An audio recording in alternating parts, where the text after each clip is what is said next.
என் செல்ல பிள்ளைக்கு இந்த பிரித்யங்கராவின் அருளும் ஆசீர்வாதமும் முழுமையாக கிடைக்கட்டும். ஓம் சகல நாயகியே போற்றி. ஓம் சர்வ பிரித்யங்கரா தேவியே போற்றி போற்றி. என் அன்பு குழந்தையே, உன் வாழ்க்கையில் கஷ்டங்கள் துரத்தி அடிக்கிறது அல்லவா? வறுமை உன்னை வாட்டி வதைத்து கொண்டிருக்கிறது. என் தங்கமே, வாழ்க்கையில் வருகின்ற கஷ்டங்களுக்கு என்ன காரணமாக இருக்க முடியும்? நாம் எத்தனைதான் உழைத்தாலும் நம்மை துன்பங்கள் வாட்டி வதைத்து கொண்டிருக்கிறது என்று என் பிள்ளை நீ நினைத்து கொண்டிருக்கின்றாய் அல்லவா? என் தங்கமே, இன்று உன் தாயானவள் இந்த கஷ்டத்திற்கெல்லாம் காரணம் என்ன என்பதை தெரிந்து கொண்டு வந்திருக்கிறேன். அது வெளியில் எங்கும் இல்லை, உன்னுடைய இல்லத்திற்குள் தான் இருக்கின்றது. உன் இல்லத்தில் நடக்கின்ற சில தவறுகளால் தான் உனக்கு வறுமை உன்னை விட்டு பிரியாமல் உன்னோடு இருந்து கொண்டிருக்கிறது என்பதை நான் புரிந்து கொண்டேன். நான் இப்போது உன்னோடு பேச வந்திருக்கிறேன் என் தங்கமே. உன் வாழ்க்கையில் வறுமை என்பது உன்னோடு ஒட்டி பிறந்தது போல என்னாலும் தொடர்ந்து கொண்டே இருக்கிறது. அம்மா இன்று உனக்கு அதனை உணர்த்துவதற்காக தான் இங்கு வந்திருக்கின்றேன். என் தங்கமே, நான் சொல்லி முடிக்கும் முன்பே நீ நிச்சயமாக இதுவெல்லாம் உன் இல்லத்தில் நடந்து கொண்டிருக்கிறது என்பதை நீ புரிந்து கொள்வாய். ஏனென்றால் அம்மா காரணம் இல்லாமல் உன்னிடத்தில் எதையும் கொண்டு வந்து சேர்ப்பது கிடையாது. உனக்கு எது பிரச்சனையாக இருக்கிறதோ, எதனால் உனக்கு நடக்கின்றதோ, அது நல்ல விஷயங்களாக இருந்தாலும் சரி, கெட்ட விஷயங்களாக இருந்தாலும் சரி, அதை முன்கூட்டியே உன்னிடம் சொல்லி விடுவதற்காக தான் உன் அம்மா வந்து கொண்டிருக்கின்றேன். என் தங்கமே, உன்னிடத்தில் அதை பற்றி நான் முழுமையாக சொல்கிறேன். இதையெல்லாம் நீ நிச்சயமாக இன்று இரவுக்குள் தெளிவாக புரிந்து கொண்டு நாளையில் இருந்து இந்த தவறினை நீ ஒருபோதும் செய்யக்கூடாது. என் தங்கமே, வறுமைக்கு வழிவகுக்கக்கூடிய இந்த தவறுகள் உன்னுடைய இல்லத்தில் இருக்கிறது என்றால் அது உண்மைதான். ஏனென்றால் நானே அதனை கண்கூடாக கண்டுவிட்டேன் அல்லவா? உன்னுடைய இல்லத்தில் நான் இருக்கும் பொழுது உன்னுடைய குடும்பத்தில் இருப்பவர்களும் நீயுமே கூட சில நேரங்களில் இந்த விஷயத்தை செய்கிறாய். இதை செய்யக்கூடாது என்று சிலருக்கு தெரிந்திருக்கும். ஆனால் அந்த நேரத்தில் செய்கின்ற பொழுது அதை மறந்து விடுகிறார்கள். தான் செய்வது தவறு என்பதை அதன் பின்னால் உணர்வதும் கிடையாது.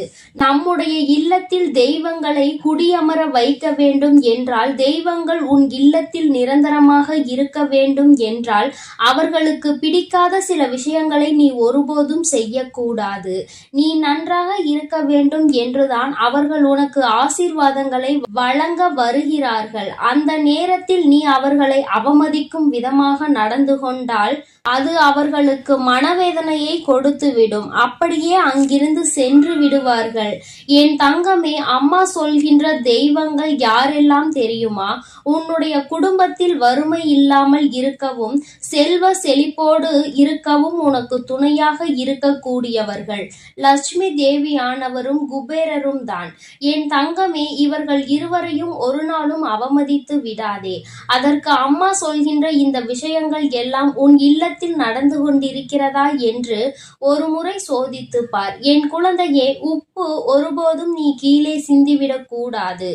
ஏனென்றால் அது மகாலட்சுமியை அவமதிப்பதற்கு சமமாகும் அல்லவா? அதனால் எப்பொழுதுமே உப்பினை கீழே சிந்தாமல் பார்த்து கொள்ள வேண்டும். தெரியாமல் சிந்துவது வேறு, தெரிந்தே அங்கும் இங்கும் அறக்க பறக்க வேலை செய்யும் பொழுது கீழே கொஞ்சம் மேலே கொஞ்சமாக சிந்தி கொண்டு இருக்கக்கூடாது. உப்பினை கையில் எடுக்கும் பொழுது லட்சுமி தேவியாரினுடைய அம்சம் என்ற எண்ணத்தை மனதில் வைத்துக்கொண்டு அதனை பொறுமையாக கையாள்வாய். ஆனால் அது உன்னுடைய சமையலுக்கு அளவோடு போய் சேரும் என்பதை நீ மறந்து விடாதே என் தங்கமே. அதுபோல நல்லெண்ணெய், ஏலக்காய், மிளகு, கடுகு இதையெல்லாம் நீ கீழே சிந்திவிடக் கூடாது. ஏனென்றால் இது சனி பகவானை அவமதிப்பதற்கு சமமாகும். இவையெல்லாம் சனி பகவானுக்கு உகந்த பொருள் அல்லவா? அதனால் இதுவெல்லாம் நீ சிந்தினால் அது அவரை அவமதிப்பதற்கு சமம். அதுபோல சாதத்தை பாத்திரத்தில் இருந்து கரண்டி உரசும் வரை சத்தம் கேட்கும்படி துடைத்து வலித்து எடுக்க கூடாது. இது அன்னபூர்ணி ஆகும். அன்னபுவனேஸ்வரியை நீ அவமதிப்பதற்கு இது சமமாகும் என்பதை முதலில் புரிந்துகொள். என் தங்கமே, சாதத்தை வீணடிப்பதும் இதற்கு நிகரான செயல்தான் என்பதை நீ புரிந்துகொள். சத்தம் உள்ளே கேட்க கூடாது. என் குழந்தையே, நீ இப்படி எந்நாளும் வாழ்க்கையில் பின்பற்ற வேண்டும். அதுபோல குபேரருக்கு பிடித்த உணவு ஊறுகாய். தட்டில் ஊறுகாயை வீணடிக்க கூடாது. அப்படி வீணடித்தால் அது குபேரரை அவமதிப்பதற்கு சமம். நிறைய ஊறுகாயை வைக்கும் பொழுது எப்படி வைக்க வேண்டும், எவ்வளவு வைக்க வேண்டும் என்று தெரியாமல் சிலர் அதனை வீணடித்து விடுகிறார்கள். பொதுவாக ஊறுகாயை அதிக அளவில் எடுத்துக்கொள்ள முடியாது. ஏனென்றால் அது உப்பு காரமும் அதிகமாக இருக்கக்கூடிய ஒரு பொருள். அதனால் தேவைக்கு இன்றி அதிகமாக அதனை எடுத்து வைத்துவிட்டு அதன் பிறகு அதனை வீணடிக்க கூடாது. குபேரரின் அம்சமாக விளங்கக்கூடிய ஊறுகாய், நிச்சயமாக அதை நீ அவமதிக்கின்ற செயலை செய்தால் அது குபேரரை அவமதிப்பதற்கு சமம் என்பதை முதலில் புரிந்துகொள். என் தங்கமே, அம்மா சொல்கின்ற இந்த விஷயம் மிகவும் முக்கியமான விஷயம்.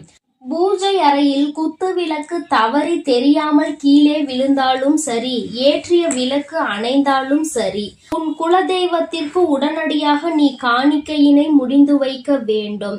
ஏனென்றால் இது போன்ற இந்த 2 செயல்களும் நடக்கிறது என்றால் குலதெய்வம் உன்னிடத்தில் ஏதோ ஒரு விஷயத்தை சொல்ல வருகிறார்கள் என்பதை நீ புரிந்து கொள்ள வேண்டும். என் தங்கமே, அதனால் அவர்களுக்கு உடனடியாக காணிக்கை முடிச்சை நீ எடுத்து வைக்க வேண்டும். எப்பொழுது அவர்களை காண வேண்டிய நேரம் உனக்கு வருகிறதோ, எப்பொழுது உன்னுடைய குலதெய்வ கோயிலுக்கு செல்ல வேண்டிய நேரம் உனக்கு கிடைக்கின்றதோ, அன்று அந்த காணிக்கை முடிச்சினை நீ அங்கே கொண்டு உண்டியலில் போட்டாலும் சரி, அதை வைத்து அவர்களுக்கு ஏதேனும் பூஜை பொருட்களை வாங்கி கொடுத்தாலும் சரி. என் குழந்தையே, இது போன்ற செயல்கள் எல்லாம் உன் இல்லத்தில் சரியாக நடக்கிறதா என்று ஒரு முறை சிந்தித்து பார். என் தங்கமே, ஏற்றிய தீபம் அணைந்தால் வருத்தப்பட தேவையில்லை. குலதெய்வம் உன்னை காண வேண்டும் என்று நினைக்கிறார்கள் என்பதை நீ அப்பொழுது புரிந்து கொண்டால் போதும். காணிக்கை முடிச்சுகளை உடனடியாக அந்த நேரத்திலேயே நீ முடிந்து வைத்து குலதெய்வத்தின் பெயரை சொல்லி அவர்களை மனதார வணங்கி நீ இதனை செய்தால் போதும். என் தங்கமே, இப்படியெல்லாம் உன்னுடைய இல்லத்தில் சில தவறுகள் தொடர்ந்து நடந்து கொண்டே இருக்கிறது. முக்கியமாக இதில் குறிப்பாக நடக்கக்கூடிய விஷயம், சாதத்தினை கரண்டி அடியில் படும் வரை சத்தம் போட்டு வலித்து எடுப்பது. என் தங்கமே, அங்கு இருக்கின்ற 1-2 பருக்கைகளை அப்படியே விட்டுவிடு. என் தங்கமே, அம்மா அந்த சாதத்தை நான் அப்படியே எடுக்கவில்லை என்றால் அது வீணாகத்தானே போகும் என்று நீ நினைக்கலாம். என் தங்கமே, அது அப்படி அல்ல. கடைசியாக இருக்கின்ற அந்த சாதத்தை உன்னுடைய கையால் வலித்து எடுத்து நீ கால்படாத இடத்தில் போட்டாலும் சரி, எறும்புகள் நடமாட்டம் இருக்கின்ற இடத்தில் போட்டாலும் சரி, காகத்திற்கு போட்டாலும் சரி, யாரேனும் ஒருவருக்கு அது பயன்படக்கூடியதாக இருக்க வேண்டும். யாரேனும் ஒருவருக்கு, யாரேனும் வாயில்லாத பூச்சிகளுக்கு அது உணவாக மாறிவிட்டால் அது உனக்கு மிகப்பெரிய பலன்களை கொடுக்கும். அதை உன்னை வீணடிக்க சொல்லவில்லை. என் தங்கமே, சில குழந்தைகள் நினைப்பார்கள், அம்மா நிறைய பொருட்கள் சாப்பிட முடியாமல் எஞ்சி அங்கே கழனியாக செல்கின்றது என்று. கழனி என்றால் அத்தனை மோசமான விஷயம் கிடையாது. என் தங்கமே, அதை மாடுகள் உணவாக அருந்துகின்றார்கள் அல்லவா? அதனால் அதை நீ வீணாக்குவதாக ஒருபோதும் நினைக்காதே. இன்னொரு உயிருக்கு உணவாக தான் கொடுக்கிறாய் என்பதை முதலில் புரிந்துகொள். வீணாக்குவது என்பது என்ன தெரியுமா? யாருக்குமே பயன்படாமல் அந்த உணவு போவதுதான். நீ எங்கே போடுகிறாய், எப்படி போடுகிறாயோ அந்த இடத்திற்கு எந்த ஒரு உயிரினமும் வராது. அதை அவர்கள் யாருமே உண்டு பலன் கிடைக்காமல் போவார்கள். அது போன்று செய்வதுதான் வீணடிப்பது என்பதை முதலில் நீ புரிந்துகொள். என் தங்கமே, அம்மா சொல்கின்ற விஷயம் உனக்கு புதிதாக தோன்றலாம். ஆனால் ஒரு உயிர் அதை சாப்பிடுகிறது என்ற விதத்தில் நீ ஒரு முறை சிந்தித்துப் பார். அப்படி செய்வது நிச்சயமாக என் குழந்தையே, நீ இன்னொருவருக்கு உணவு கொடுக்கிறாய் என்கின்ற அர்த்தத்தில்தான் மாறும் என்பதை நீ புரிந்து கொள்வாய். நீ வெளியில் சென்று உணவு அருந்தும் பொழுது அங்கே சாப்பிட முடியாமல் வீணாக்க கூடிய அதை அப்படியே வீசிவிட்டு வருவதுதான் உணவை வீணடிப்பது. ஒருவேளை என் குழந்தையே, உனக்கே தெரியாமல் அவைகள் எல்லாம் குப்பையில் தள்ளாமல் அங்கு இருக்கின்ற நாய்களுக்கு உணவாக கொடுத்தார்கள் என்றால் நிச்சயமாக அதுவும் உனக்கு ஒரு வகையான புண்ணியத்தில் வந்து சேரும். என் பிள்ளையே, அப்படி இல்லாமல் அது வீணாகி போகிறது என்றால் அது மிகப்பெரிய தவறு என்பதை நீ புரிந்து கொள்ள வேண்டும். என் தங்கமே, அதனால் ஒரு நாளும் உணவை வீணாக்காதே. எத்தனையோ பேர் உணவில்லாமல் தவித்து கொண்டிருக்கின்றார்கள்.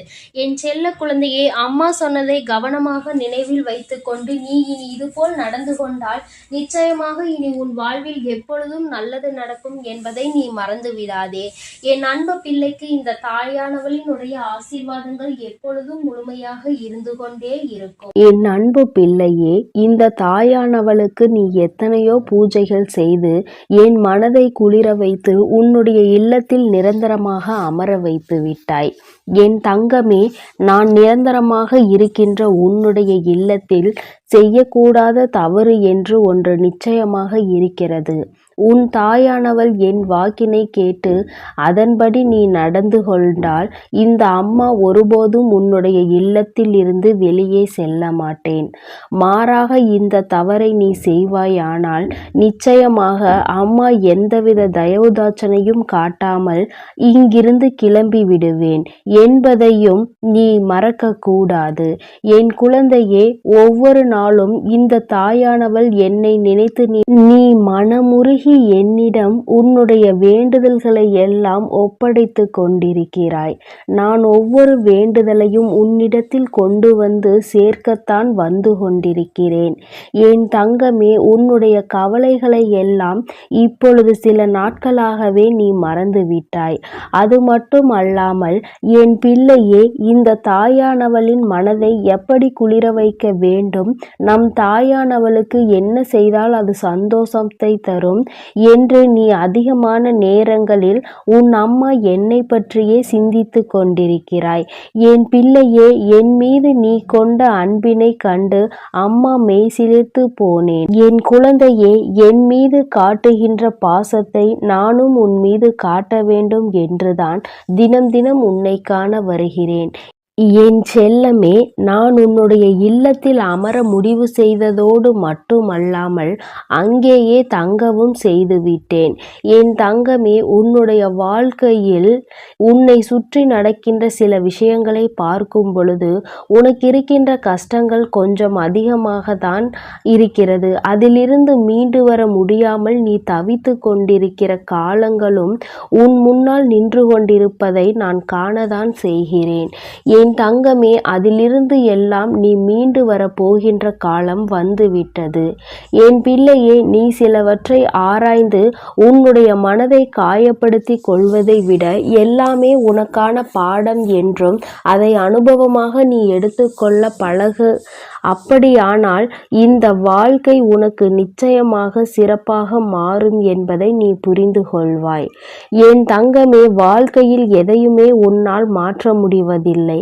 எல்லாமே யதார்த்தம் என்று நீ புரிந்து கொண்டு அதன்படி நடக்க தொடங்கினால் எல்லா விதமான கஷ்டங்களும் உன் கண் முன்னால் இருந்து தானாகவே விலகி சென்றுவிடும் என்பதை நீ புரிந்து கொள்வாய்.